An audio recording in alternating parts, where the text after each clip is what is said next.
who were recorded at Sound City, and we're lucky to have a bunch of them here with us today.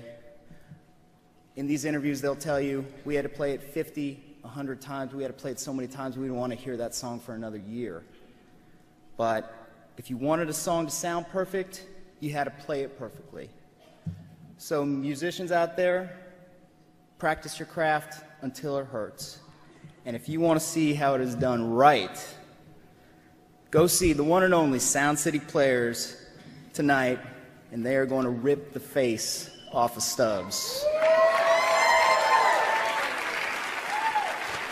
So, without further ado, it is my honor to welcome South by Southwest 2013 keynote speaker, Mr. Dave Ghrol.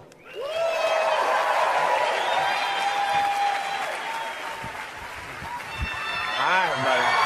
Hey!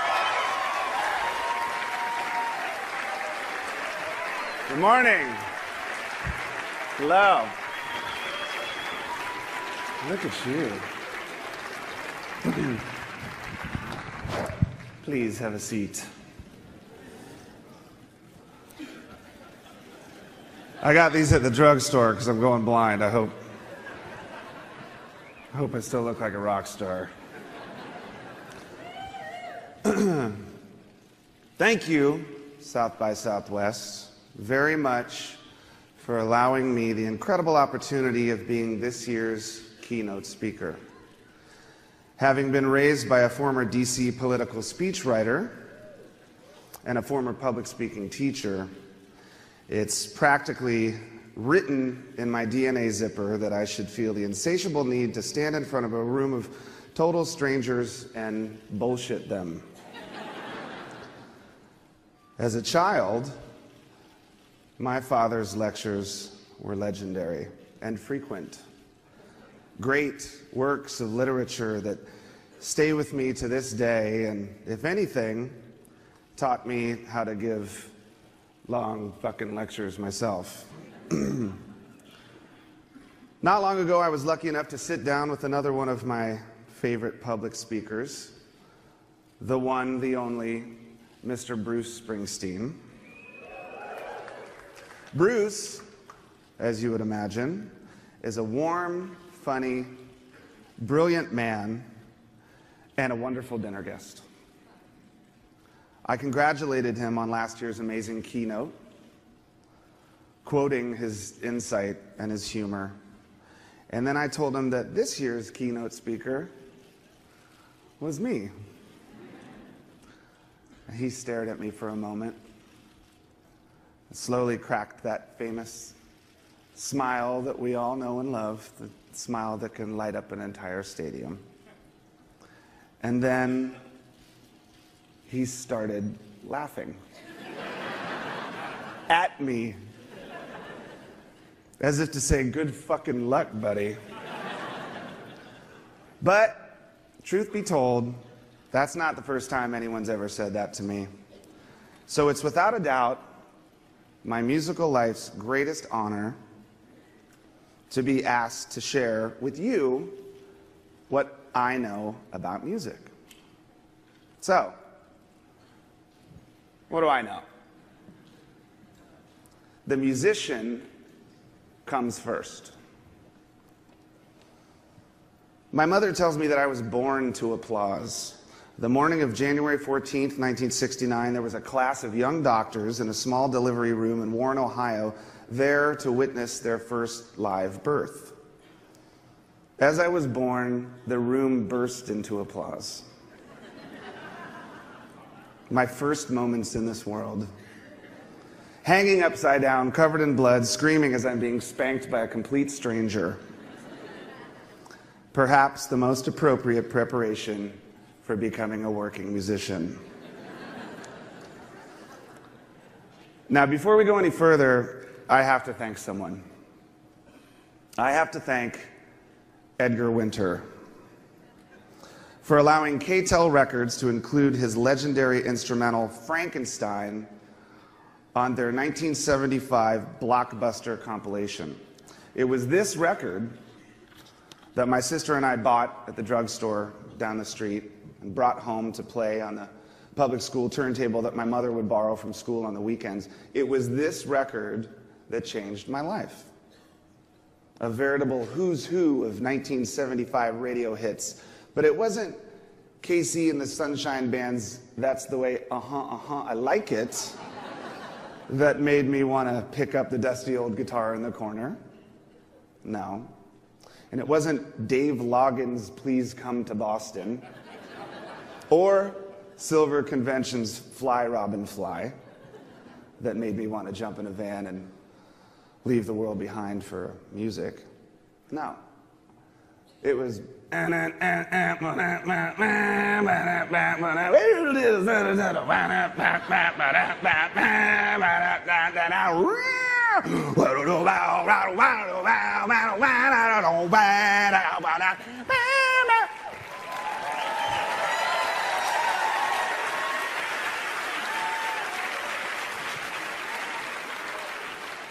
it was a riff. I gave it all up for a fucking riff. Interestingly enough, though, that song is completely instrumental. There's no vocal. It's drums, guitars, keyboards, percussion, each getting a solo in the song. No vocals. But what I heard in all of those solos were voices.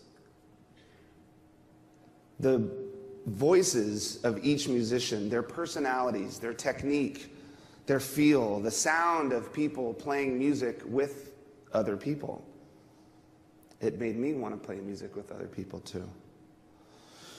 So it wasn't long until I had my first guitar, an old Sears Silvertone with the amp built into the case, and it smelled like an old attic full of mothballs and burning wire, and sounded like that goats yelling like humans YouTube clip that's popular right now. If you haven't seen it, it's fucking hilarious. But it instantly became my obsession.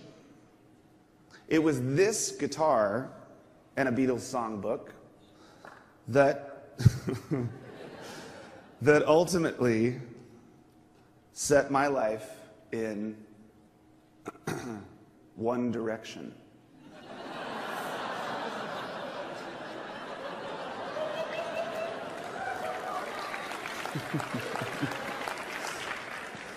Never one for taking lessons or direction. I was left to my own devices and devoted every waking hour to playing music. It became my religion. The record store, my church, the rock stars, my saints, and their songs, my hymns. Springfield, Virginia wasn't necessarily known for breeding rock stars. A career in music never really seemed possible to me. It just seemed too good to be true. Surely the faces on my Kiss posters weren't getting paid to do this. Gene Simmons, imagine. But that never mattered to me because I had finally found my voice. And that was all I needed to survive from now on. The reward of playing a song from beginning to end without making a mistake. Well, that was enough to feed me for weeks. The discovery of a new chord or a new scale could make me forget about that kid at high school who wanted to kick my fucking ass, or that cute chick with the lip gloss and the soft sweater I had a crush on who wouldn't give me the time of day. I liked my new voice because no matter how bad it sounded, it was mine. There was nobody there to tell me what was right or what was wrong. So there was no right or wrong. Now, as much as I wanted to be in a band, I was there, alone in my bedroom, day in and day out, with my records and my guitar, playing with myself for hours. I would set up pillows in the formation of a drum set on my bed and play along to records until there was literally sweat dripping down the Rush posters on my walls. Eventually, I figured out how to be a one-man band. I took my guitar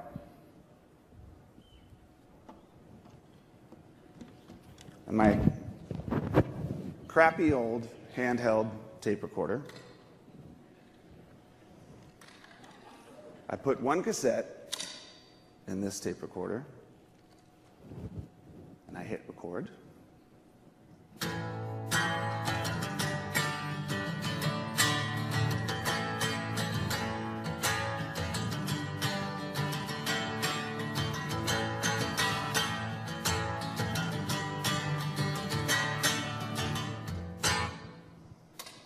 I took this cassette, put it in my home stereo. I took another cassette, put this in the handheld recorder, played it back, hit record on this one, and I would play drums.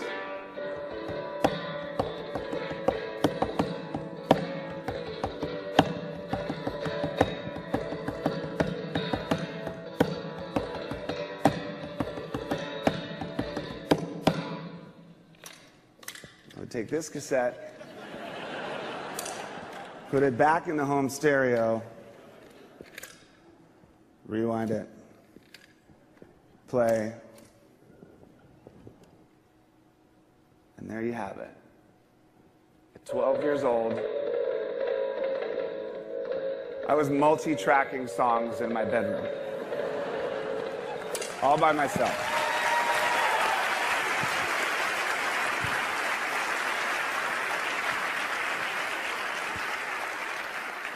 To my chagrin, though, what I got was not Sgt. Pepper's. Rather, a collection of songs about my dog, my bike, and my dad. Nevertheless, I had done all of this myself, therefore making the reward even sweeter. But still, I longed to share this newfound obsession with other people. Eventually, I found a kid up the street with an old drum set. I found a kid down the street with an old bass. I found a kid across the street with an old basement, and we found a kid across town with an old PA. Several awkward jam sessions later, and we had a band. Obstacle 1 cleared. When asked what our band name was upon submitting our official entry to our high school Battle of the Bands, we applied as Nameless. We just couldn't fucking come up with anything better than that. You laugh, but finding a good band name is still the hardest fucking part. I hope you know that. I mean, Foo Fighters, it's the stupidest fucking name in the world. Let's try. Obstacle 2, diverted. That night, Kenny Loggins' Footloose never sounded so brave. Unfortunately, our enthusiastic rendition wasn't enough to seize the title of Best Band at Thomas Jefferson High School, but we carried on. We tried our damnedest at Bowie and Zepp and Who and Cream and Kinks and Hendrix. We even played the Rolling Stones' Time Is On My Side at a fucking nursing home.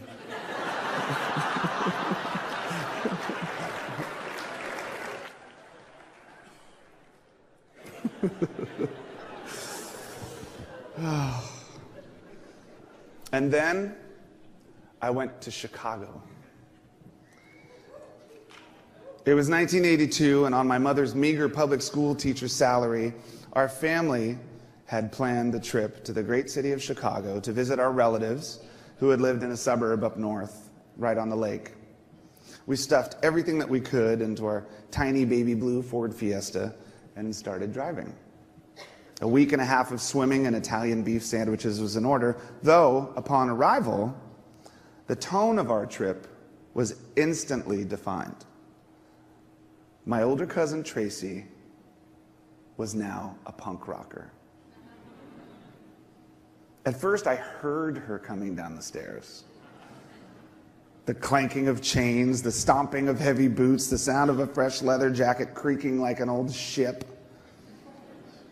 And then I saw her. Shaved head, bondage pants, torn anti-pasty t-shirt. She was a fucking superhero. Come to life. Something I'd only seen on the TV shows Quincy or Chips. My heart started racing, my eyes widened, my throat clenched. I stood there speechless and in awe. Tracy was my first hero. She took me upstairs to her bedroom and showed me her incredible record collection, stacks and stacks of 7 inches and LPs with names I'd never heard before. Names like The Misfits and Bad Brains and Minor Threat and Dead Kennedys and The Germs and Flipper and Circle Jerks and Discharge and Crass and Conflict, Black Flag, White Flag, Void, Faith, The Dicks, The Dickies, The Minutemen, The Adolescents, The Ramones, The Big Boys, GBH, DRI, SOA, DOA, MDC, MIA, CIA, Crucifix, Crucifux, X, X-Ray Specs, Wire, Sex Pistols, the Buzzcocks, Rights of the Accused, the Necros, Fang, Government Issue, the Descendants. I sat down and I played every last one. This was the first day of the rest of my life.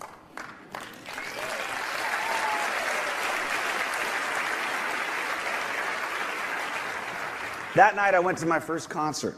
Though it wasn't in an arena, it was a dingy little hole in the wall directly across the street from Wrigley Field called the Cubby Bear. There you go. And it wasn't any band I'd ever heard of. It was a local Chicago punk rock band by the name of Naked Ray Gun. And with the 1, 2, 3, 4, the band kicked in, and the most ferocious noise. Bodies were flying everywhere, spit and sweat and leather and volume and broken glass and piss and fucking puke. I was in heaven. And it was our secret.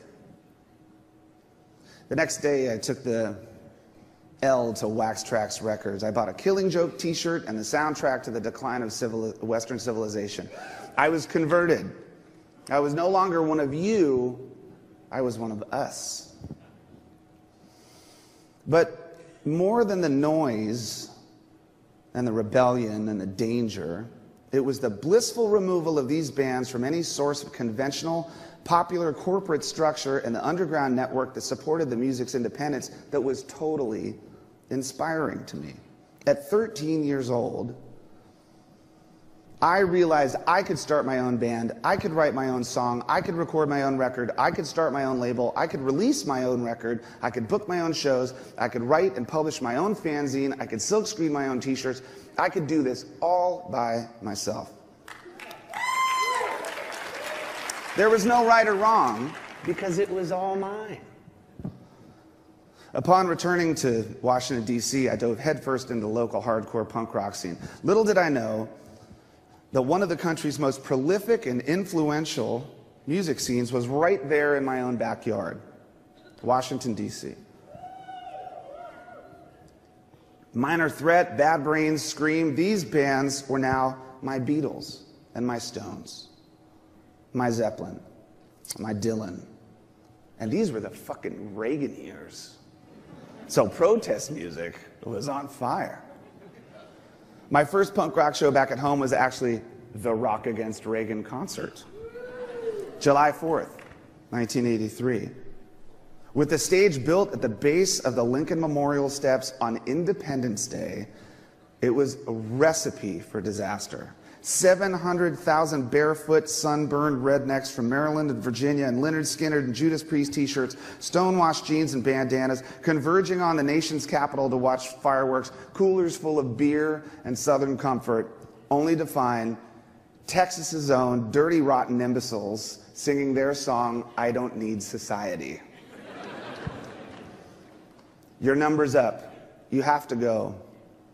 The system says I told you so. Stocked in a train like a truckload of cattle, sent off to slaughter in a useless battle. Thousands of us sent off to die, never really knowing why. Fuck the system, they can't have me. I don't need society. I don't need society. It was a fucking riot waiting to happen. I actually bought that record that day from the lead singer out of the back of his van. It was a 33-song 7-inch.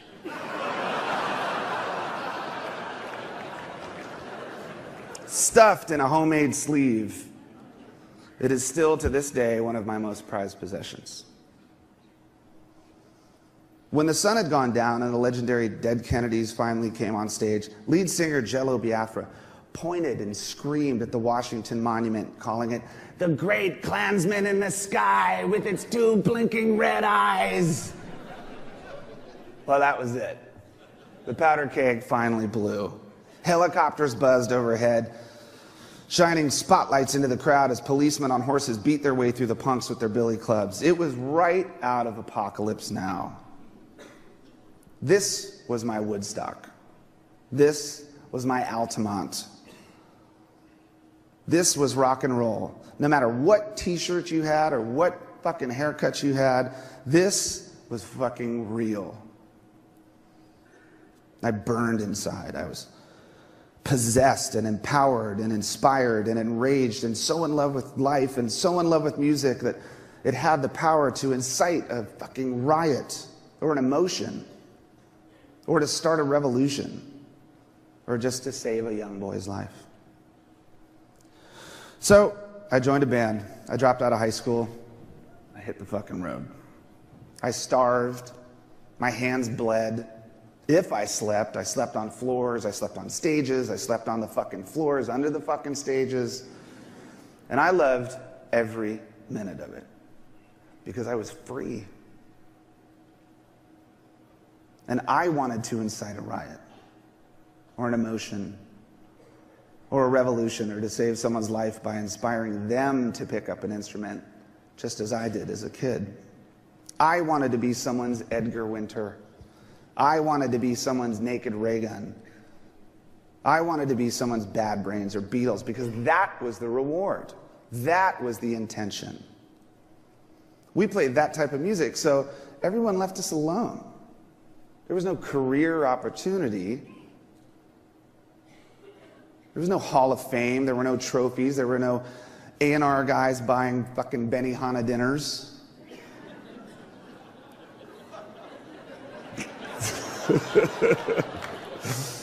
Our reward was knowing that we had done all of this on our own and it was real.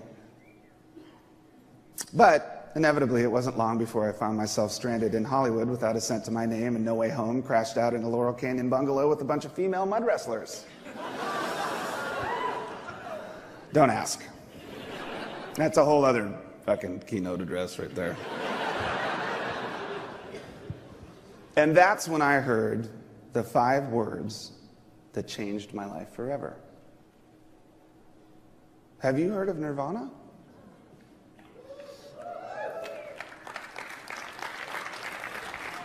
So,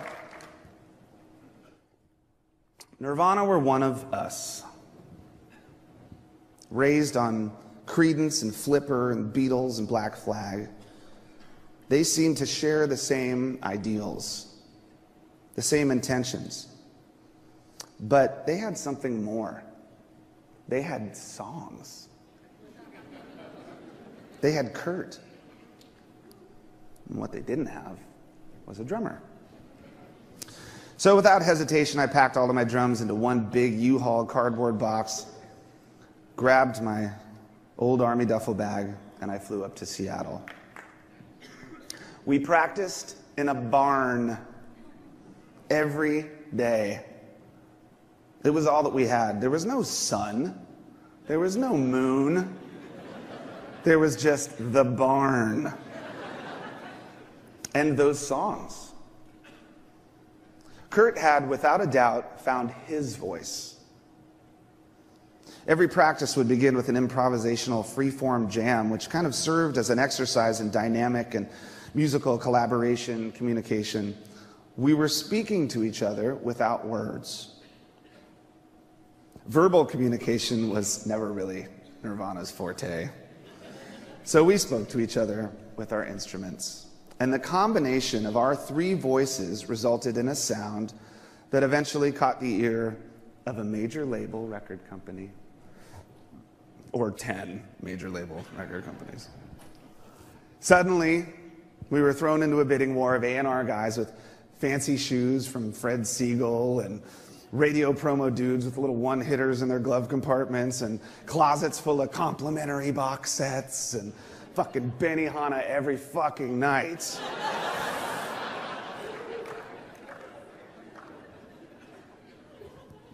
At one meeting, after playing a demo of our song In Bloom for Donnie Einer, yay, Donnie Einer. In his high-rise office in New York City, Donnie turned to Kurt and asked, "So, what do you guys want?" Kurt slouched over in his chair, looked up to Donnie sitting behind his massive oak desk, and said, "We want to be the biggest band in the world." I laughed. I thought he was fucking kidding. He wasn't. Now you have to remember where music was at the time. Here are the Billboard year-end top 10 songs of 1990. Number 10, John Bon Jovi, Blaze of Glory. Number 9, Billy Idol, Cradle of Love. Number 8, En Vogue, with Hold On. Number 7, Phil Collins, Another Day in Paradise. Number 6, Mariah Carey, Vision of Love. Number 5, Madonna with Vogue. Number 4, Bill Bev DeVoe with Poison. Number 3, Sinead O'Connor with Nothing Compares to You. Number 2, Roxette with It Must Have Been Love. And the number 1 song of 1990, Wilson fucking Phillips with Hold On. How Kurt could even think we'd make a ripple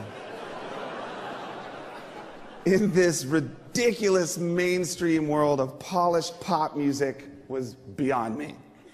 It was beyond everyone. It made absolutely no sense. It was simply unimaginable. It was the type of hopeless, shallow aspiration that we had been conditioned to reject, ultimately relieving us of any intention other than just to be ourselves. I mean, the very definition of the word nirvana in the dictionary is a place or state characterized by freedom from or oblivion to pain, worry, and the external world. We'd always been left to our own devices as musicians, day after day in our bedrooms as children, day after day in that old barn. We did everything ourselves. What did we need with that world? A few more guys with A&R guys with fancy shoes, a few more box sets, a few more dinners at fucking Benihana. And we signed a deal. Following in the footsteps of our great heroes, Sonic Youth, we signed to the David Geffen Company, threw everything in the back of our old Chevy van, and headed down to Sound City. 16 days, 13 songs. We were used to recording 16 songs in one day. This was the big time. All of those cold, rainy days spent in that barn, chopping away at those songs, speaking to each other without words, finding our voice. It was all for this. When we pulled into the parking lot of Sound City, I quickly realized that this was not the big, fancy, major label Hollywood recording studio I had imagined. Not at all. It was a shithole. It was a rundown, burned out, dumpy old joint in a warehouse complex deep in the sunburned San Fernando Valley, miles away from any fucking Fred Siegel or Benihana. It was perfect. Famous for such legendary albums like Neil Young's After the Gold Rush, Fleetwood Mac's Fleetwood Mac, Tom Petty's Damn the Torpedoes, Cheap Trick's Heaven Tonight, Rick Springfield's Working Class Dog. It was hallowed ground. But it looked like no one had cleaned up the place since fucking Lindsey Buckingham and Stevie Nicks were runners there. Brown shag carpet on the walls.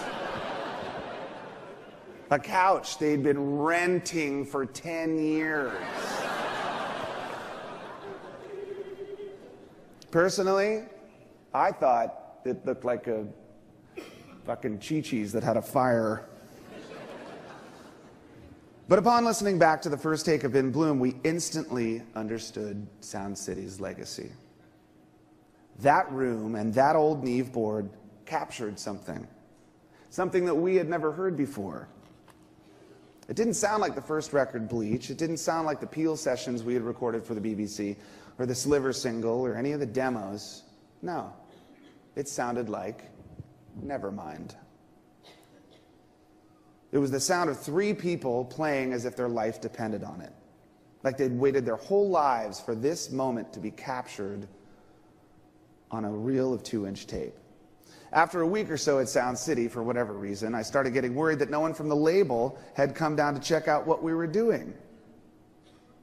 So I called my manager, John Silva, and I asked, "Hey, should we be worried?" His immediate response was, "Fuck no, you should be happy. You don't want those fucking people down there." As usual, he was right. And they left us alone. Well, just as we couldn't imagine making the slightest ripple in the mainstream, no one else really imagined that happening either. The initial pressing of Nevermind was around 35,000 copies. Enough, by their estimate, to last the label a few months. A pretty good indication of everyone's expectations. Well, those were gone within a few weeks. Within a month, the record was gold. By Christmas, the record went platinum. By the new year, we were selling 300,000 records a week. That ripple that seemed so unimaginable had become a tidal wave. I never really figured out why that happened. Timing, perhaps. Legions of disaffected American youth fed up with Wilson Phillips? Probably. But I like to think that what the world heard in Nirvana's music was the sound of three human beings, three distinct personalities, their inconsistencies and their imperfections proudly on display for everyone to hear. Three people that had been left to their own devices their entire lives to find their voices. It was honest, it was pure, and it was real. Up until that point, no one had ever told me how to play or what to play. And now, no one would ever again. The follow-up to Nevermind, In Utero, was a brazen example of this.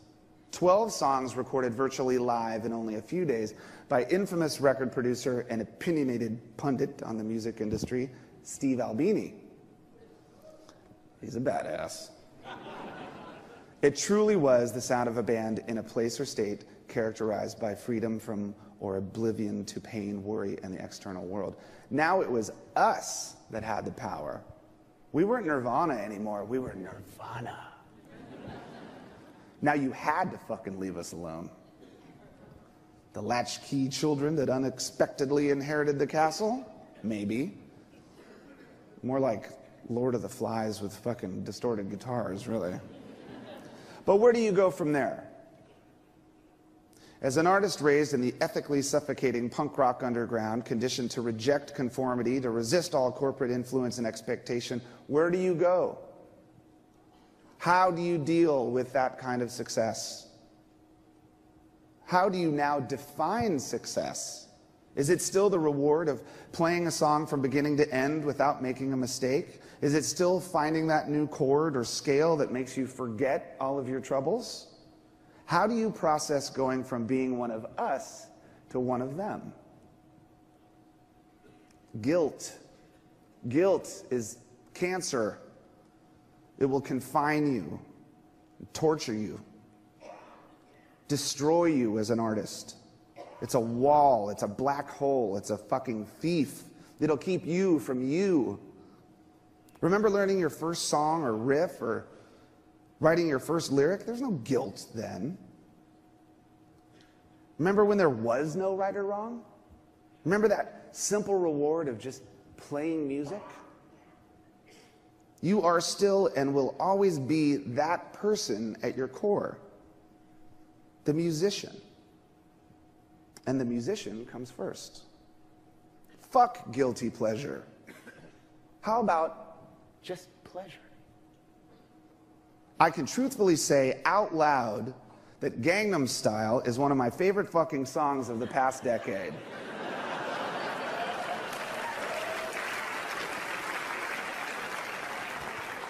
It is. Is it any better or worse than the latest Atoms for Peace album? If only we had a celebrity panel of judges to determine that for us. What would J-Lo do? Paging Pitchfork. Come in, Pitchfork. We need you to help us determine the value of a song. Who fucking cares?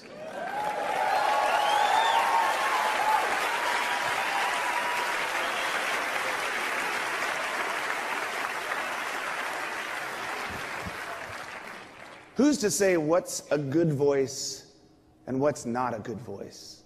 The voice?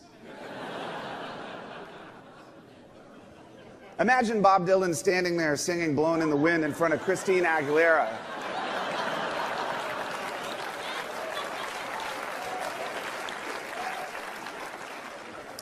I think you sound a little nasally and sharp.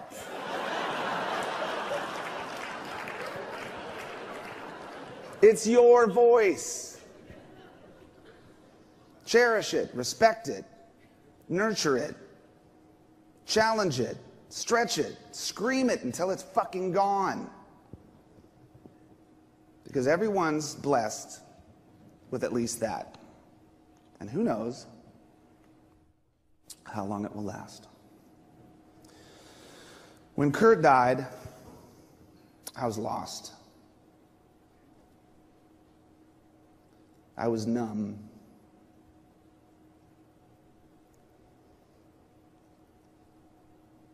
The music that I had devoted my life to had now betrayed me.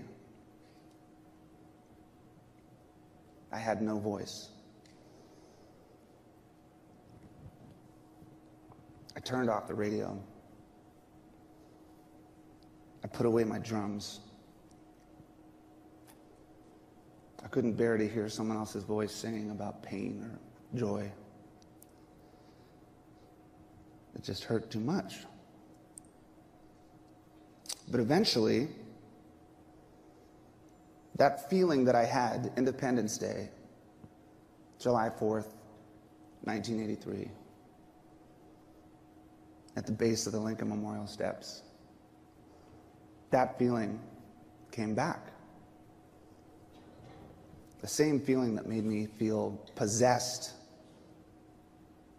and empowered and inspired and enraged and so in love with life, and so in love with music that it had the power to incite a riot or an emotion or start a revolution.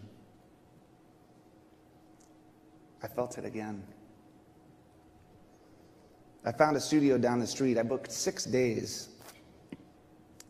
Loaded all my shit into the car, bought some good, strong fucking coffee, and I got back to work. 14 songs in 5 days with 1 day to mix. I played every instrument, running from the drums to the guitar to the coffee maker to the bass to the vocal mic, to the coffee maker, back to the drums, back to the coffee maker. Here I was again, left to my own devices, with no one to tell me right or wrong. The same one-man band 20 years ago, 20 years later, multi-tracking all on my own. Though long gone were the 2 cassette recorders and songs about my dog, my bike, and my dad. I was singing songs about starting over. Maybe a few about my dad. I dubbed 100 cassettes. I gave it the name Foo Fighters so that people would imagine it was a group rather than just one strung out coffee junkie scrambling from instrument to instrument. I gave them to friends, I gave them to relatives, I gave them to people at fucking gas stations. I was starting over. It wasn't long before I got the call. An A&R guy. The tape was getting around. Those 6 days that I spent alone in the studio that I considered to be a demo, I considered an experiment, I considered it fucking therapy. They thought it was a record. I didn't even have a band. I called my brilliant friend and lawyer, Jill Berliner, for advice. You know what she told me? The musician comes first. I started my own label, Roswell Records. That's right, ladies and gentlemen, you are staring at the president of a record company.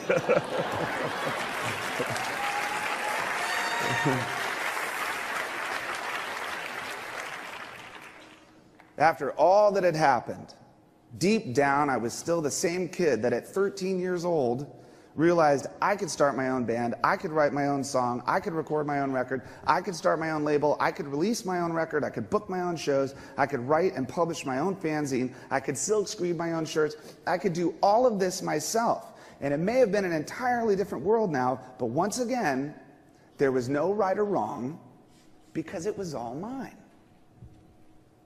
From day one, the Foo Fighters have been fortunate enough to exist within this perfect world.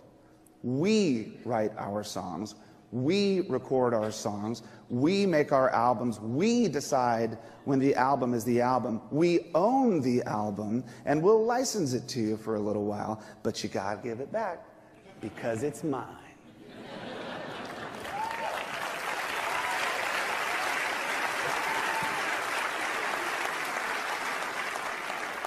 Because I am the musician, and I come first. I have to imagine that the reason I'm here today in front of you all is exactly this. Am I the best drummer in the world? Certainly not. Am I the best singer-songwriter? Not even in this fucking room. But I've been left alone to find my voice since that day I heard Edgar Winter's Frankenstein. Recently, I directed a full-length feature documentary about the recording studio that Nirvana recorded Nevermind on over 20 years ago, Sound City. In the movie, we not only tell the story of this magical shithole, but we also explore technology and what we refer to as the human element of music. How do these things coexist? Well, there is no right or wrong. There is only your voice. Your voice screaming through an old Neve 8028 recording console. Your voice singing from a laptop. Your voice echoing from a street corner. A cello, a turntable, a guitar, Serato, a Studer. It doesn't matter. What matters most is that it's your voice. Cherish it. Respect it, nurture it, challenge it, stretch it, and scream until it's fucking gone. Because every human being is blessed with at least that. And who knows how long it will last. It's there if you want it. Now, more than ever, independence as a musician has been blessed by the advance of technology, making it easier for any inspired young musician to start their own band, write their own song, record their own record, book their own shows, write and publish their own fanzine, although now I believe you call it a blog.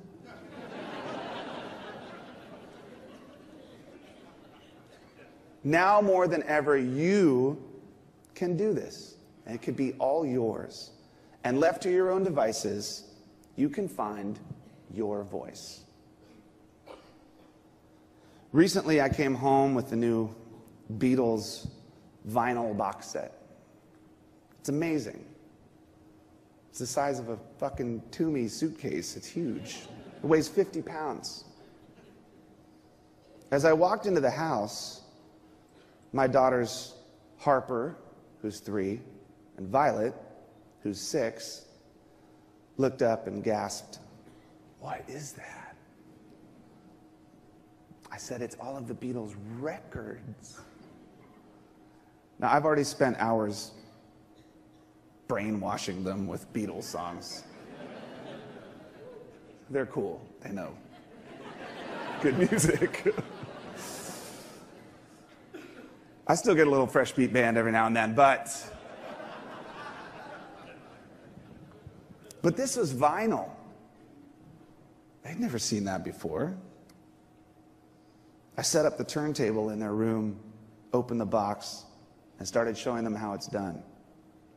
Okay, take the record out of the sleeve. Here are the songs on this side. Here's the songs on this side. And just carefully place it on the turntable. Gently put the needle down. Careful. They were absolutely blown away. I left the room, came back half an hour later, and there they were, dancing to Get Back. Album covers strewn all over the floor. Does it sound familiar? We've all been there.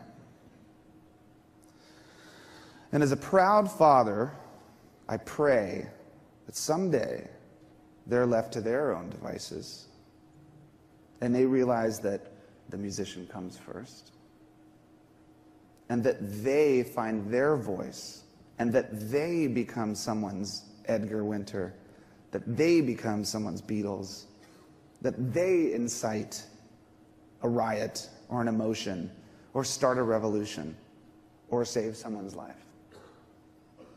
That they become someone's hero. But then again, what do I know? Thank you very much for your time, everybody.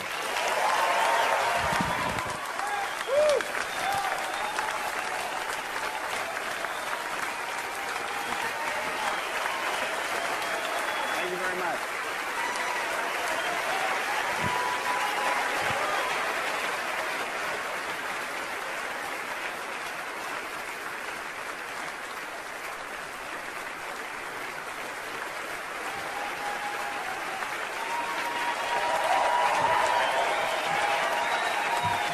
Dave Ghrol. Dave Ghrol. Mr. Dave Ghrol. That was great. Okay, 2 things. One, we showed a film about our friend Brent Ghrol earlier. We're going to show it again after a few people clear out. Second, I've lost the lottery twice now. But I'll tell you a secret that only the locals know. The best sounding spot in Stubbs is actually a parking lot on 9th Street. So I will see you there. So a couple of minutes, we'll get this film up, and then there's a whole lot of stuff to do in the building today. I hope you'll check out some of the mini conferences and panel discussions.